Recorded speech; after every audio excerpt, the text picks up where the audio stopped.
안녕하세요. 신문 비교해주는 남자 신비남의 시지프스 이호른입니다. 오늘은 새누리당 친박계 정치인인 송영선 전 의원의 금품 요구 사건에 대한 기사들을 살펴보도록 하겠습니다. 먼저 조선일보의 기사인데요. 9월 20일자 기사입니다. 드디어 입을 연 송영선, K씨가 여자친구 돼달라며 이라는 기사인데요. 이 기사에서는 기업가 K씨에게 정치자금을 요구한 녹취록 공개로 새누리당에서 제명된 송영선 전 의원은 20일 K씨가 나한테 여자친구가 돼달라고 했었다고 밝혔다. 라는 그 기사의 첫 문장이 있는데요. 좀 기사의 첫 문장이 안드로메다네요.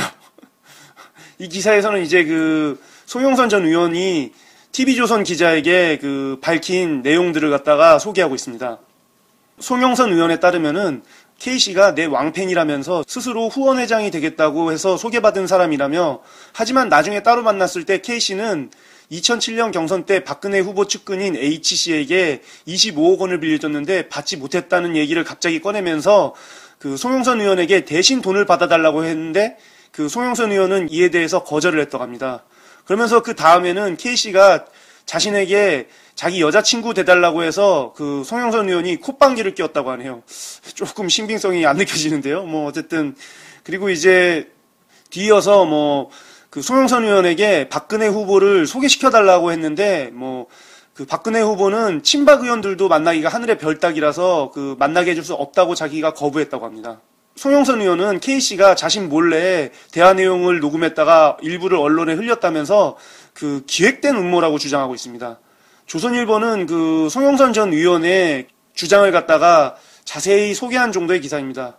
9월 19일에 송영선 전 의원이 금품을 요구했다는 기사 한겨레에서 보도되면서 모든 일간지에서 송영선 전 의원이 K씨에게 금품을 요구했다는 기사가 퍼졌었는데요. 그거에 대한 이제 반박 내용이 그 송영선 전 의원의 입을 통해서 나온 것입니다.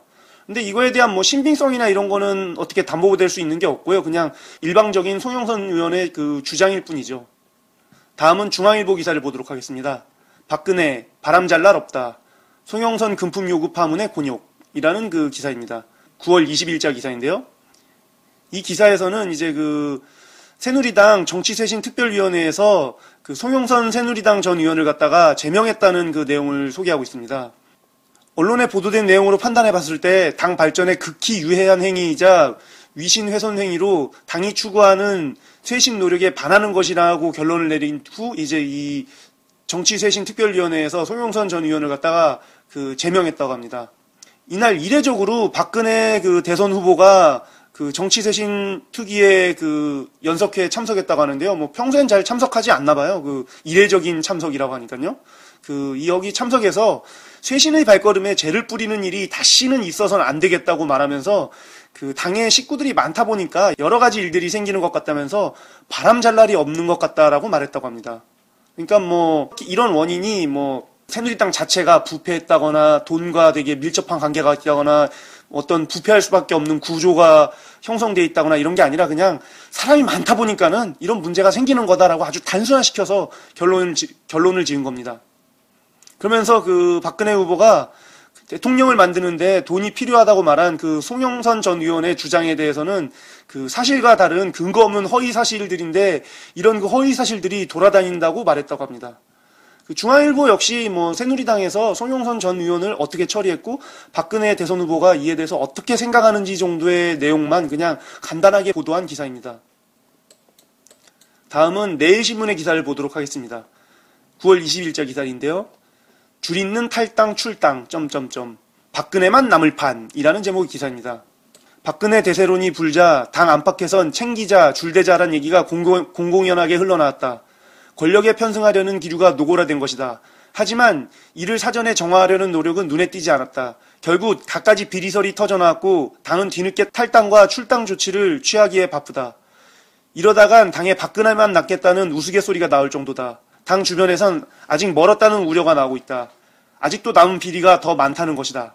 라고 말하면서 내일신문에서는 그 박근혜 새누리당 대선 후보와 그 새누리당에서 부정부패가 생길 수 있는 구조를 갖다가 그대로 방치한 게 문제라고 얘기합니다. 그리고 지금보다 더 많은 그 부정부패가 있을지도 모른다고 이제 은근히 얘기하고 있죠.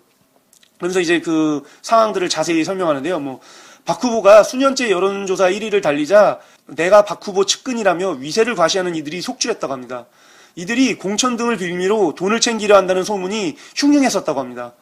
금품 요구 녹취록이 드러난 그 송영선 전 의원 사건이 단적인 예라고 합니다.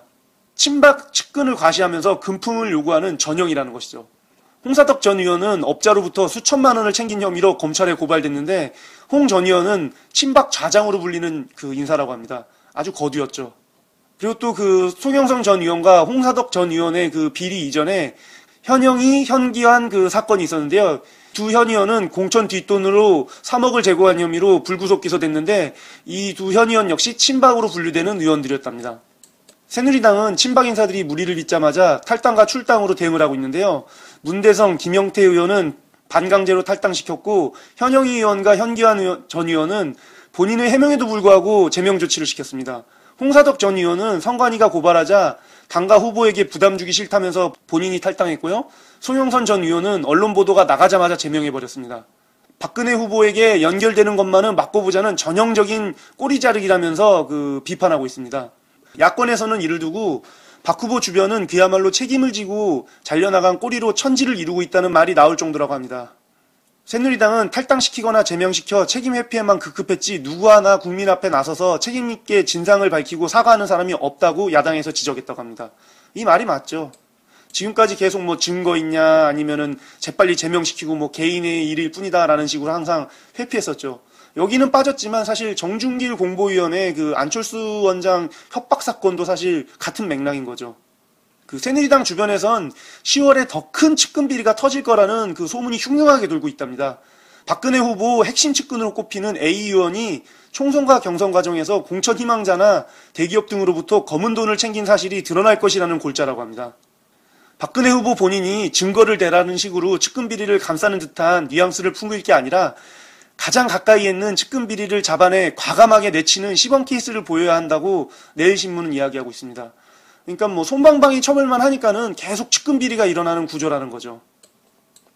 다음은 한국일보의 기사인데요. 9월 20일자 사설입니다. 또 불거진 호가호의... 송영선 전 의원의 추태라는 제목입니다. 이 사설에서는 박 후보의 경선 캠프 공동선거대책위원장을 지낸 홍사덕 전 의원의 불법 정치자금 수수 의혹이 제기된 게 불과 이틀 전이다. 친박계 현기환 전 의원과 현영희 의원이 지난 총선 때 공천과정 뒷돈을 주고받은 혐의로 고발돼 시끄러웠던 기억도 아직 생생하다 하면서 새누리당의 이 불법 뇌물수수 문제에 관한 내용이 아직까지도 계속 끊이지 않는다는 걸 강조하고 있습니다. 그러면서 박근혜 후보는 대선 후보 수락 연설에서 진정한 개혁은 나로부터 가까운 데서부터 시작해야 한다. 저와 제 주변부터 더욱 엄격하게 다스리겠다고 밝혔지만 비리 의혹이 생길 때마다 박 후보는 증거가 있나요? 조속히 진실을 밝혀야 한다는 식으로 개인의 민주로 치부하거나 두루뭉실하게 넘겼다며 비판하고 있습니다. 측근 비리 문제는 누구에게 맡겨야 할 일이 아니라 박근혜 후보 자신이 다시는 이런 일이 생기지 않도록 가혹할 정도로 강력하게 조치를 취해야 한다고 말하고 있습니다. 한국일보 역시도 내일신문과 마찬가지로 이런 비리가 연이어 터지는 게 박근혜 후보 자신에게 문제가 있는 거니까는 박근혜 후보가 이런 비리가 더 이상 터지지 않도록 강력한 대책을 세우라고 촉구하고 있습니다. 다음은 한겨레 기사인데요. 송영선 돈 요구 보도 안대희 왜 언론 탓마다할까라는 제목의 기사입니다. 9월 20일자 기사인데요. 이 기사는 새누리당의 안대희 정치쇄신 특별위원장의 발언을 갖다가 반박하는 보도입니다. 그러니까 이번 송영선 의원의 금품요금 사건 녹취록을 갖다가 보도한 게 한겨레 신문이었거든요. 그렇기 때문에 새누리당의 발언에 대해서 반박하는 기사를 낸 것입니다. 안대희 위원장이 CBS 라디오 프로그램에 나와 이런 말을 했다고 합니다. 항상 비리나 부정이 발생할 수 있지만 그걸 녹취해 보도하는 모습은 정상적인 모습이 아니라고 생각한다. 그것은 예를 들어 수사기관에 신고가 된다든지 정상적인 절차에 의해 수사가 되어야 하는 것이다. 라고 말했다고 합니다. 한겨레 신문은 이 발언을 갖다가 이렇게 분석하는데요. 송영선 전 의원의 발언을 통해 드러난 새누리당 문제를 개혁하기보다는 형사법 절차상의 문제를 거론하는 것으로서 당 쇄신보다는 당 변호에 치중한 발언으로 해석된다라고 말하고 있습니다. 새누리당 관련 비리에 대해 비리 자체보다 비리 보도를 한 언론을 먼저 탓하는 것이라고 말합니다. 언론이 녹취록을 입수해 보도했는데도 마치 언론이 직접 녹취를 한 것처럼 사실관계를 호도하고 있다면서 안대희 위원장을 비난하고 있습니다. 안대희 위원장이 또 이런 말을 했다고 하는데요. 마치 대구 지역구에 돈을 주면 공천이 되는 것처럼 그런 이야기가 나오는데 당하고는 전혀 관련 없는 이야기다. 송영선 전 의원의 말뿐인데 마치 진짜로 보여지는 게 위험한 게 아닌가 싶다라고 말했다고 합니다. 그러니까 이 말은 뭐냐면요. 송영선 전 의원의 녹취록을 들어보면은 송영선 전 의원이 자기가 2억이나 3억만 있었으면은 그 돈을 내서 대구 쪽에 공천을 받을 수 있었는데 돈이 없어가지고 남양주에 공천을 받았다고 되게 안타까워하는 말을 하는 게 나오거든요. 이제 그 말을 갖다가 안대희 위원장이 사실이 아니라고 이렇게 부인하는 거죠. 새누리당 입장에서는 아니라고 부인할 수밖에 없는 거죠. 끝으로 이제 안대희 위원장은 고위공직자 비리수사처 신설 문제에 부정적인 뜻을 표했다고 합니다. 옛날부터 불필요한 중복기간이고 국정에 혼란을 가져올 수 있다고 생각한다고 말했다고 합니다. 이 고위공직자 비리수사처, 그러니까 공수처라고 하는데요. 이 공수처는 뭐냐면은 검찰을 견제하기 위한 기구입니다. 검찰에서 성산납이라던가 스폰서라던가 여러 가지 비리들이 발생했는데 이 비리를 검찰 스스로 수사하지 않고 쇄신하지 않기 때문에 점점 검찰이 썩고 있거든요. 그래서 이런 검찰이나 고위공직자를 갖다가 견제할 수 있게 독립적인 기소권을 가진 고위공직자만을 상대로 수사를 할 수 있는 기관을 따로 만들려는 거죠. 이게 지금 민주당에서 추진하고 있는 건데요. 이 고위공직자 비리수사처가 만들어져야만 지금의 기소 독점권을 남용하고 있는 검찰을 견제하고 고위공직자들의 비리를 갖다가 없앨 수 있는 건데 정치쇄신특별위원회 위원장이라는 사람이 고위공직자 비리수사처를 만드는 걸 반대했다고 합니다. 비리를 막는 걸 갖다가 반대하겠다는 거죠. 참 웃기죠?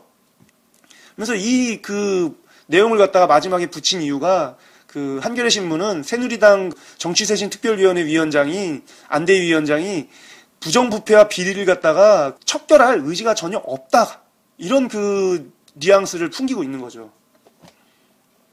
다음은 보수 마이너인 델리안의 기사를 보도록 하겠습니다. 9월 19일자 기사인데요. 박근혜 쇄신 발걸음에 재뿌리면 안 돼 라는 제목의 기사입니다.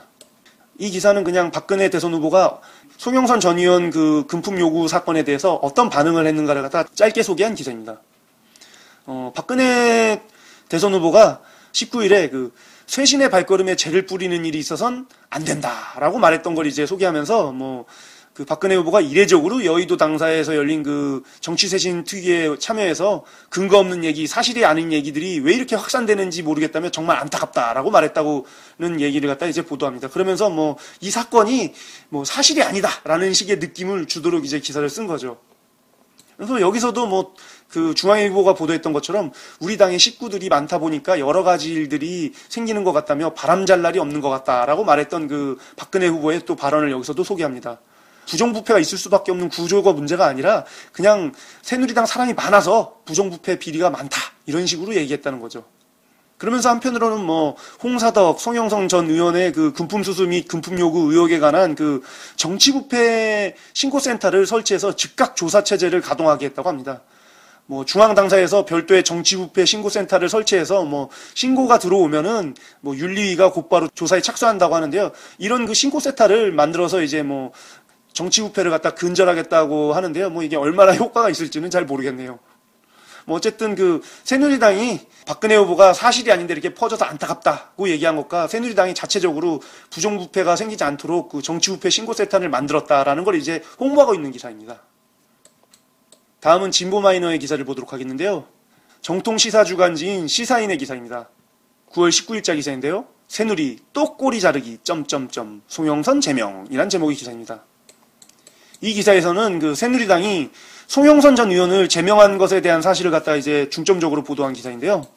새누리당에서 송영선 의원을 제명했지만 송영선 의원이 금품을 요구하면서 한 발언은 허위사실이라고 규정했다라고 말하고 있습니다. 그러면서 송영선 전 의원은 박근혜 후보의 핵심 측근인 B 의원에게 2억에서 3억만 갖다 줬어도 자신이 대구에서 공천을 받을 수 있었을 텐데 돈을 안 줘서 남양주갑에 공천을 받았다고 말했던 걸 갖다 소개하면서요. 시사인은 이 발언이 공천 대가로 금품을 주고받는 게 관행이라는 걸 갖다가 시사했다고 말합니다. 새누리당 안대희 위원장이 이 발언을 갖다가 사실이 아니라고 강력하게 부인했었는데 이걸 갖다 이제 부정하는 내용을 보도한 거죠. 이 시사인의 기사에서는 송영선 전 의원이 했던 말을 토대로 새누리당 내에서 금품을 주고 공천거래가 공공연하게 벌어지고 있는 그 관행이 있는 것 같다라고 얘기하고 있는데요. 이런 내용이 이제 그 새누리 또 꼬리 자르기란 제목과 함께 이런 관행이 계속되는데도 불구하고 새누리당이 전혀 대책을 세우지 않고 있다라는 점을 갖다가 은근하게 비꼬면서 비판하고 있습니다. 이렇게 오늘은 이렇게 짧게 보수 메이저인 조선중앙에서부터 진보 메이저인 내일신문, 한국일보, 한겨레에서부터 또 이제 보수 마이너 데일리안과 진보 마이너 시사인의 기사까지 다 살펴봤는데요. 새누리당에서는 이번 송영선 전 의원의 그 금품 요구 사건 이전에도 벌써 홍사덕 전 의원의 뇌물수수 사건과 또 현영희 의원과 현기환 전 의원의 뇌물수수 사건 역시 있었는데요. 이렇게 뇌물 비리 사건이 끊임없이 계속 새누리당에서 나오고 있는데요. 이거는 새누리당의 그 의원들이 다들 이렇게 비리에 만연해 있고 부정부패가 아주 일상적으로 벌어지고 있다는 그 단적인 예입니다. 그렇지 않고서야 이렇게 계속 끊임없이 부정부패 비리 사건이 터질 수가 없는 거죠. 이렇게 부정부패 비리 구조가 있을 수밖에 없는 게 사실은 지금 새누리당은 박근혜 대선 후보의 그 일당 체제거든요, 완전히. 이 박근혜 대선 후보 중심으로 모든 게 돌아가다 보니까는 박근혜 대선 후보와 친하다, 뭐하다 라고 얘기를 하면은 멀리 있는 사람이 보기에는 이 사람이 친박이구나, 그러니까 실세구나, 뭔가 힘이 있겠구나 이렇게 생각할 수밖에 없는 거죠. 그래서 이런 사람들에게 뭔가 대가를 주고 어떤 요구를 한다던가 또 이 사람들이 뇌물을 줄 만한 사람들에게 찾아가서 돈을 내놔라 이런 얘기를 하고 이런 일들이 비일비재하게 퍼지고 있는 겁니다. 홍사덕 전 의원도 그렇고 송영선 전 의원도 그렇고 이번에 그 국회의원으로 당선되지 못한 전 의원들이 주로 이런 사건들을 많이 벌이는 것 같은데요.